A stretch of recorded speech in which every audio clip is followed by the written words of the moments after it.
आप इधर उधर देखना बंद करेंगे, आप कलाम की तरफ पूरी तवज्जो फरमाएंगे तो आप जरूर, मैं ईमान रखता हूं कि आप जरूर ही भलाई देखेंगे और यह भलाई खुदा की तरफ से है। बाइबल मुकद्दस में से मुकद्दस लूका की अंजील और उसका दूसरा बाब 13वीं और 14वीं आयत। मुकद्दस लूका की अंजील दूसरा बाब 13वीं और 14वीं आयत। और यकायक उस फरिश्ते के साथ आसमानी लश्कर की एक गिरोह खुदा की हमद करती और यह कहती हुई जाहिर हुई कि आलम बाला पर खुदा की तमजीद हो और जमीन पर उन आदमियों में जिनसे वो राजी है सुलह। खुदावन के कलाम के पढ़े सुने और कबूल किए जाने पर खुदावन की कसरत से बरकत हो। सब कहें आमीन, आमीन।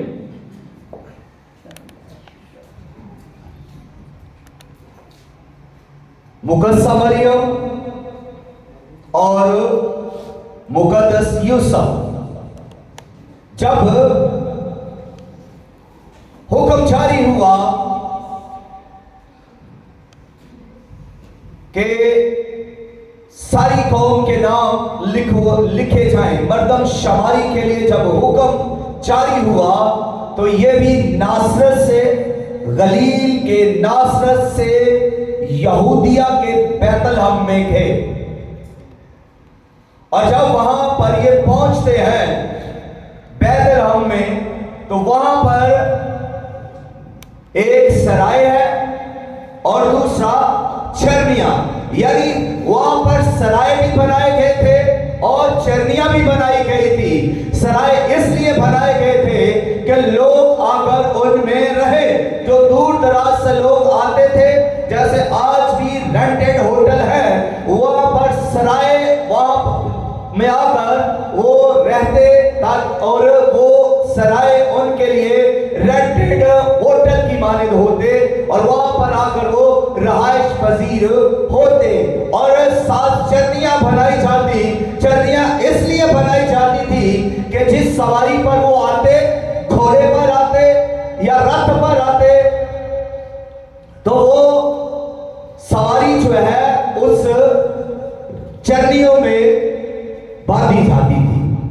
और चरनियां आप समझते हैं, जो गांव के लोग हैं जहां पर जानवर रखे जाते हैं और उनकी खुलियां बनाई जाती हैं, उनको हम चरनियां कहते हैं। और सराय उस वक्त जो आरसी बनाए गए थे वो टेंट के बने हुए थे, कैंप लगे हुए थे और लोग उनमें रहते थे। और लोग इतने ज्यादा थे चूंकि मर्दमशुमारी थी और गिरदोनवा के लोग उसी जगह पर आए हुए थे, तो रश ज्यादा होने की वजह से मुकद्दसा मरियम और मुकद्दस यूसुफ को सराय में जगह ना मिली। और जब उनको सराय में जगह ना मिली तो वहां से वो मूव होकर वो चरनी के वाली जगह हमारे चले गए। और यही वक्त था जब मुकद्दसा मरियम जबकि हामला थी और खुदावंद यीशु मसीह के पैदा होने का वक्त भी यही था। और उसी वक्त खुदावंद यीशु मसीह पैदा हुए और वो चरनी में पैदा हुए। इधर खुदावंद यीशु मसीह चरनी में पैदा हुए हैं। तो एक और दूसरी तरफ देखिए, एक और मिसाला शुरू हो जाता है और वो ये है कि एक फरिश्ता आता है और वो मैदान में चरवाहू के पास आता है और चरवाहू को आकर वो एक खुशखबरी का पैगाम देता है और उनको उन पर उनके चौगिर्द खुदावंद का जो जलाल चमकता है। पहले पैगाम अभी जारी नहीं हुआ, अभी फरिश्ता आया है और इस फरिश्ता के पैगाम देने से पहले खुदावंद का जलाल उनके चौगिर्द चमका। और खुदावंद का जलाल जब उनके चौगिर्द चमका है तो वो डर गए हैं, ये कैसी रोशनी, कैसा नूर और कैसा जलाल है।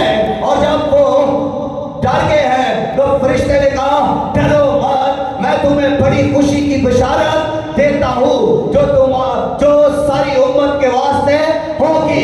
कितने लोगों के वास्ते होगी? जिस सारी उम्मत के वास्ते यह खुशखबरी होगी। और खुशखबरी क्या है कि आज दाऊद के शहर बैतलहम में तुम्हारे लिए एक मुंशी पैदा हुआ है, यानी मसीह उदावत। यह खुशखबरी है, मुनशी पैदा हुआ है, निजात दहिंदा पैदा हुआ है। तुम्हारा गुनाह उठा लेने वाला, तुम्हें निजात देने वाला कलमा खुदा पैदा हुआ है। और उनको ये खास खुशखबरी दी जाती है। और ना सिर्फ ये वहां पर वाक़या हुआ, बल्कि वो फरिश्ते खुदा की तमजीद करना शुरू हो गए। और वो फरिश्ते कहां से आए? एक फरिश्ता जो पहले खुशखबरी का पैगाम दे रहा है, और साथ ही आसमान से फरिश्तों की सिर्फ एक गिरोह अभी आई है जमीन के ऊपर। बाकी फरिश्ते आसमान पर हैं, एक गिरोह जमीन पर आकर उनको खुशखबरी दे रही है, और वो तमजीद कर रही है, और वो नाच रही है, वो हमद कर रही है, वो गीत गा रही है, वो तमजीद और प्रस्तश कर रही है। और वो ये कह रही है कि आलमे बाला पर खुदा की तमजीद हो। उनका गीत ये है, उनकी हमद ये है कि वो आलमे बाला पर खुदा की तमजीद कर रहे हैं। कि आलमे बाला पर खुदा की तमजीद हो। आलमे बाला क्या है? आलमे बाला कौन सी जगह है? आलमे बाला क्या पहला आसमान है या दूसरा आसमान है? आलमे बाला वो जगह है, वो आसमान है जहां यहोवा खुदा का तख्त है, जहां यहोवा खुदा अपने रौब के साथ, अपनी कुदरत के साथ, अपने जलाल के साथ, अपनी हशमत के साथ और अपने जाओ जलाल के साथ तख्त नशीन है। और 26 बुजुर्ग वहां पर है, चारों चादर वहां पर है, लाखों लाख सराफी और कदूसी वहां पर है, मुकद्दसीन वहां पर है। और वहां पर शब और रोज तमजीद होती है, वहां पर हर वक्त खुदा की सिताइश होती है। कदूस कदूस कदूस, तू जो था, तू जो है, तू जो आने वाला है। Hallelujah hallelujah hallelujah. ये तमजीद सब शब रोज, हर रोज, हर घड़ी, हर लम्हा, हर पल फरिश्ते यही कहते रहते हैं कि वो जो तख्त नशीन है, वो जो तख्त पर बैठा है, वो जो बराक पेशाब में बैठा है, वो जो बराक जमा है, वो जो सफेद तख्त पर सफेद लिबास में बैठा है, उसी की तमजीद हो। उसके तख्त के सामने झुके रहते हैं, उसके तख्त के सामने प्रस्तश करते रहते हैं, तमजीद करते रहते हैं। और उनमें से एक गिरोह जमीन पर आई है। और वो जमीन पर क्यों आई है? वो जमीन पर इसलिए आई है कि अब उनका मालिक जो तख्त नशीन था, अब उनका वो मालिक और खालिक जिसकी वो हमा वक्त तमजीद करते रहते थे, अब वो जमीन पर एक बच्चा की सूरत में आया है। वो लाई इज़्ज़त है, वो मौलूद मुकद्दस है, वो कादिर मुतलक यहोवा खुदा की जात है, वो नूर में जात है, वो नूर मुजस्सम है, और वो कलमा खुदा है, और वो कलमा मुजस्सम हुआ, और वो चर्नी के अंदर है। और वो फरिश्ते इसीलिए तमजीद कर रहे हैं, और वो बशारत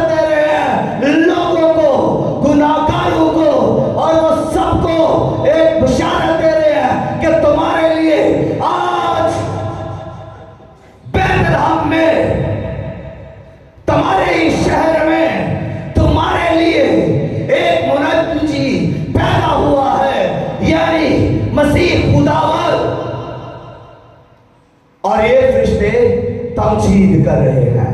उनको ये बिशारत खुदावंद के जलाल में मिली, खुदावंद का जलाल उन पर चमका। तो फरिश्ते ने उनको किसमें तक ये खुशखबरी थी, ये गुड न्यूज, और उन फरिश्ते ने खुदावंद के जलाल में, खुदावंद के नूर में, खुदावंद की तजल्ली में उन्हें ये पैगाम दिया, और खुदावंद की रोशनी उन पर चमकी, और इस रोशनी में उन्हें ये पैगाम दिया गया कि तुम्हारे लिए बड़ी खुशी की बिशारत है जो सारी उम्मत के वास्ते है। अब ईद मनाना लाजिम है, फर्ज है। ईद खुशी को कहते हैं। कुछ कहते हैं बाइबल में ईद तो लिखा नहीं कि ये क्रिसमस की ईद मनाओ, यहां पर क्या लफ्ज लिखा है? तो मैं तुम्हें बड़ी खुशी की बिशारत देता हूं। यह खुशी ही ईद है। ईद का मतलब है खुशी, और यह खुशी ही ईद है। ये ईद किस लिए है? ये सारी उम्मत के लिए खुशी का सबब है। चरवाहों के लिए भी खुशी है, उम्मत के लिए भी खुशी है। यह खुशी की बिशारत है, यह खुशखबरी है, यह गुड न्यूज है, और इसको मनाना है। जो खुशी दीन में मनाई जाए, जो खुशी सारी उम्मत मनाए, वो ईद है। जो खुशी मजहब मनाए, वो ईद है, उसको ईद कहते हैं। तो फिर ये ईद वलादतुल मसीह हर एक पर फर्ज है कि वो मनाए। जो नहीं मनाते वो इस ईद की खुशी से गाफिल है। उनको इस ईद की अहमियत का पता नहीं, उनको इस खुदा के बेटे के मुजस्सम होने का अंदाजा नहीं है कि ये कौन है, ये किसका बेटा है, ये इसकी लूहियत क्या है, इसकी कुदरत क्या है, इसका जलाल क्या है, इसका काम क्या है, इसका आने का मकसद क्या है, उनको कुछ इल्म नहीं है। इसलिए वो ईद नहीं मनाते। अगर आप ईद मनाते हैं तो फिर आप इस दुनिया में मुबारक हैं, और आपके साथ खुदा की सुलह है। आप खुदा आपसे राजी है। अगर आप इस आयत को थोड़ा और आगे इसको नस्ल के तौर पर देखें, लिखा है कि आलमे बाला पर खुदा की तमजीद हो, और उन आदमियों से जिनसे खुदा राजी है सुलह। तो अगर इसको इस तरह पढ़ा जाए कि आलमे बाला पर खुदावंद की तमजीद हो, और जमीन पर उन आदमियों से जिनमें सुलह है, खुदा राजी है। तो जमीन पर लोग जो रह रहे हैं, जो जिंदगी बसर कर रहे हैं, जो जिंदगी गुजार रहे हैं, और कुछ तो गुजारा ही कर रहे हैं, उन के लिए ये पैगाम है कि खुदा भाई राजी है, लेकिन सबके साथ राजी नहीं। खुदा राजी है आदमियों से, लेकिन सब आदमियों से खुदा राजी नहीं है।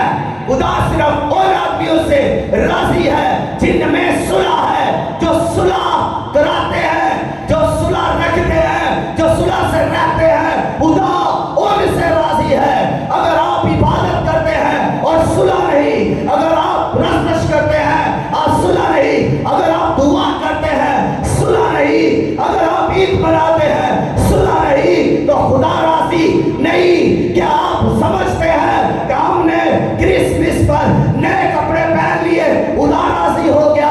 क्या हमने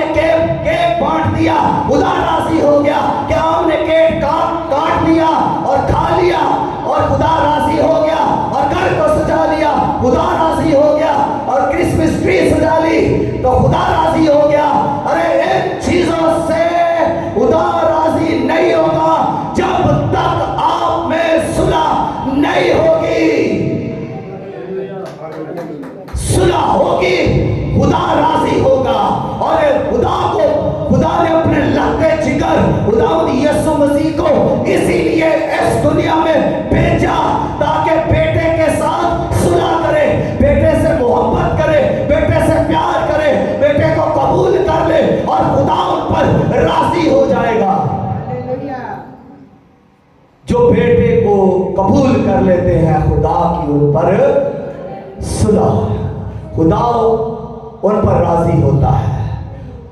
बाइबल के अंदर लिखा है बेटे को चूमो इससे पहले कि खुदा गज़बनाक हो। हमें मोहब्बत करनी है खुदा के बेटे यीशु से, उसकी तमजीद करनी है खुदा के बेटे यीशु की, उसी को सजदा और उसी की तमजीद करनी है खुदा के बेटे यीशु की, इसलिए कि खुदा राजी हो। अगर हमने खुदा को राजी करना है तो पहली बात हम आपस में सुलह रखें। दूसरी बात हम खुदा के बेटे को रिसीव करें, खुदा राजी हो जाएगा। बियाबान में अगर आप देखें जब खुदा ने मुकद्दस मूसा के जरिया से मिस्र में से इस्राएलियों को निकालकर दरियाए बड़े दरिया में से दरियाए कुलसम को चीर कर उनको निकालकर जब वो बियाबान में ले आया तो खुदा ने बियाबान में उनसे मोहब्बत का इजहार किया। बियाबान में खुदा ने अपनी रहमत के दरवाजे उन पर खोले, अपनी बरकतों के दरवाजे उन पर खोले, अपने फसल के दरवाजे उन पर खोले, अपनी जात के दरवाजे उन पर खोले। खुदा उनके साथ साथ था, खुदा उनसे मोहब्बत कर रहा था, खुदा उनसे प्यार कर रहा था, खुदा उनको मन खिला रहा है, खुदा उनको फरिश्तों की खुराक दे रहा है, खुदा उनकी जरूरतों को पूरा कर रहा है। और यहाँ तक कि खुदा उनको अपनी हसूरी में उठाए लिए जा रहा है। उनके जूते 40 साल तक फटे नहीं है, उनके कपड़े 40 साल तक फटे नहीं है, पुराने नहीं हुए, वो एक ही उन्हीं कपड़ों में चलते जा रहे हैं और उन्हीं जूतों में वो चलते जा रहे हैं उस बियाबान में 40 साल तक। और आसमान से उनके लिए मुसलसल फरिश्तों की खुराक आ रही है। इतना प्यार करता है खुदा इंसान से। खुदा ने बनी इस्राएल से बेपनाह मोहब्बत की। खुदा ने कहा ये मेरा बेटा है, खुदा ने कहा ये मेरी बिन्नत है, ये मेरी बेटी है, खुदा ने कहा ये मेरी कौम है, खुदा ने कहा ये मेरा बेलौठा है। इस्राएल को इतने नाम दिए, खुदा इतना प्यार कर रहा है। खुदा ने ना सिर्फ उनको उस बियाबान में मन खिलाया, उनके साथ रहा, बल्कि खुदा ने उन्हें इल्हाम दिया, कलाम दिया, साइफ दिए, अंबिया दिए उनकी राह के लिए। बेपनाह मोहब्बत कर रहा है खुदा। और इसके बावजूद भी उन्होंने गुनाह किया, उन्होंने बुत परस्ती की, वो बुड़बुड़ाने लगे और वो खुदा के खिलाफ बातें कर रहे हैं, वो खुदा के खादम के खिलाफ बातें कर रहे हैं। और इस सबब से खुदा ने उन्हें छिड़ोड़ा, खुदा उनमें से निकल गया। खुदा ने कहा कि ये गर्दन कश कौम है, इनमें सुलह नहीं, और खुदा राजी ना हुई। इसीलिए मुकद्दस पौलुस रसूल करंथियों को खत लिखते हुए 10वें बाब के अंदर लिखते हैं कि खुदा अक्सरों से उस वक्त राजी ना हुआ जब वो बियाबान में चल रहे थे, जब वो मन खा रहे थे, जब खुदा उनके लिए बादल बन जाता, जब उन्हें धूप लगती और जब उन्हें सर्दी लगती, खुदा उनके बीच में आकर सकून बन जाता, तो खुदा उनसे फिर भी राजी ना हुआ। क्यों राजी ना हुआ? उनमें बदी थी, उनमें बुतपरस्ती थी, उन्होंने बछड़ा बनाया, उसे पूजा, उन्होंने खुदा के खिलाफ बुड़बुड़ाना शुरू किया। इसलिए खुदा उन पर राजी ना हुआ, उनके अंदर बगावत थी, वो खुदा के खादम के खिलाफ ही उठ खड़े हुए और उन्होंने खुदा के खादम के साथ ही झगड़ा मोल ले लिया और खुदा के खादम पर ही वो सियासतबाजी करना शुरू हो गए। इसलिए खुदा उनमें से निकल गया और खुदा उन पर राजी ना हुआ।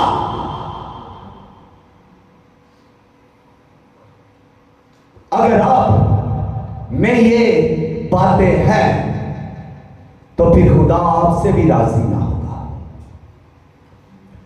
खुदा किसी का तरफदार नहीं। बाइबल में हम पढ़ते हैं कि खुदा कल, आज, बल्कि अब तक यकसा है। खुदा एक जैसा है। वो कल भी कुदरत वाला था, वो कल भी इंसाफ करता था, वो आज भी कुदरत वाला है, वो आज भी इंसाफ करता है, वो आने वाले वक्त में भी कुदरत वाला ही होगा और इंसाफ ही करेगा। वो कुदरत वाला है और उसने उस वक्त भी इंसाफ किया। बियाबान में लोग वहां पर मर गए और कनान में, मुल्क के कनान में वो ना पहुंचे। सिर्फ 2 लोग वहां पर, कालेब और यशवा पहुंचे, क्योंकि उन्होंने 2 लोगों ने, यशवा और कालेब ने खुदा के साथ सुलह की हुई थी। उनमें सुलह थी। वो लोगों की भलाई कर रहे थे, वो लोगों के लिए लड़ रहे थे, वो लोगों के लिए और खुदा के लिए उन लोगों की मदद कर रहे थे। वो उनको उस बियाबान में से बाहर लेकर जाना चाहते थे, लेकिन उनमें सुलह नहीं थी। तो वो क्या करते? वो उस बियाबान में ही ढेर हो गए। वो मर के वहां पर, और वो उस जगह पर मुल्क के कनान में जो वादा की हुई सरजमीन है वहां पर ना पहुंच सके। आज कलीसिया, आपके लिए भी खुदा का पैगाम यही है कि सुलह करें। खुदा उनसे राजी है जिनमें सुलह है। सबके साथ खुदा राजी नहीं। अगर आप घटिया काम करेंगे तो क्या खुदा राजी होगा? अगर आप बदकारी करेंगे, बुतपरस्ती करेंगे, झूठ बोलेंगे, साएंगे, लड़ेंगे, तो क्या खुदा राजी होगा? आपको सुलह करनी है। ये क्रिसमस हकीकत में सुलह का पैगाम है। क्रिसमस हकीकत में खुदा को राजी करने का पैगाम है। ये क्रिसमस खुदा की तरफ से इंसान के लिए एक ऐसा अजीम दिन है जिसको हम बड़ा दिन कहते हैं। और बड़ा दिन इसलिए है कि ये निजात का दिन है, ये फतह का दिन है, ये तरीकी से निकलकर रोशनी में दाखिल होने का दिन है, ये मौत से निकलकर जिंदगी में दाखिल होने का दिन है, और ये फना से निकलकर बका में दाखिल होने का दिन है। ये आसमान में यानी खुदा की बादशाही में दाखिल करने का दिन है। जितने ने उसे कबूल किया उसने उन्हें खुदा के फरजंद बनने का हक बख्शा। जो फरजंद है वो बादशाही, खुदा की बादशाही का वारिस है। जिसने कबूल किया है वो निजात हासिल कर चुका है। जिसने उसे बेटा मान लिया है, कबूल कर लिया है, जिसके पास बेटा है उसके पास जिंदगी है, और जिसने उसे कबूल कर लिया है उसके पास हमेशा की जिंदगी है। और वो आसमान की बादशाही का शहरी है। वो जमीन पर तो रह रहा है लेकिन जमीनी नहीं, वो आसमानी हो चुका है उस दिन से जिस दिन से उसने मसीह को कबूल कर लिया है। खुदा की बादशाही आसमान पर भी, यानी आसमानी बादशाही, खुदा की बादशाही जमीन पर आई। और यह जिस रोज खुदावंद यीशु मसीह जमीन पर आए उसी रोज ये बादशाही जो आसमान की बादशाही थी जमीन पर आ गई। और इसीलिए खुदावंद यीशु मसीह ने फरमाया कि अगर मैं रूहुल कुद्स के वसीला से ये काम करता हूं तो फिर खुदा की बादशाही तुम्हारे दरमियान आ पहुंची है। अब करना क्या है? सिर्फ कबूल करना है, ईमान लाना है, सुलह करनी है और खुदा को राजी करना है। तो खुदा कैसे राजी होगा? खुदा अच्छे काम करने से राजी होगा। खुदा बुतपरस्ती से राजी नहीं होगा। खुदा गलीज काम करने से राजी नहीं होगा। हमने खुदा को राजी करना है। हम दूसरों के साथ सुलह करेंगे, खुदा राजी हो जाएगा। आपस में सुलह रखें। यही बात जरा ध्यान कीजिए। मैनेजमेंट के लिए और कलीसिया के लिए ये बात गोशगवार करना चाहता हूं। हमारी आपस में सुलह होनी चाहिए। अगर आप मैनेजमेंट इस चर्च की बेहतरी चाहते हैं, इस चर्च की प्रॉस्पेरिटी चाहते हैं, इस चर्च को बढ़ाना चाहते हैं, इस चर्च को उठाना चाहते हैं और चाहते हैं कि यह चर्च इस इलाके का बेस्ट चर्च हो, तो इसके लिए एक ही आपको काम करना है और वो काम यह है कि आपस में सुलह करें। एंड्रो के अंदर सुलह हो, कलीसिया के अंदर सुलह हो, मैनेजमेंट के अंदर सुलह हो और खुदा राजी होगा। खुदा राजी होगा। खुदा कलीसिया को बरकत देगा, एंट्रेंस को बरकत देगा, मैनेजमेंट को बरकत देगा, चर्च को बरकत देगा। खुदा इसको बढ़ाएगा, खुदा इसको उठाएगा, खुदा बुलंद करेगा, प्रोमंद करेगा, बढ़ाएगा और कसरत के साथ खुदा अपने जलाल के लिए इस चर्च को फिर रूह की निजात के लिए इस्तेमाल करेगा। तो इस पैगाम को क्रिसमस के मौका पर जो पैगाम है इसको रिसीव करिए। रिसीव करते हुए प्लीज सब अपने कदमों पर खड़े हो जाएं।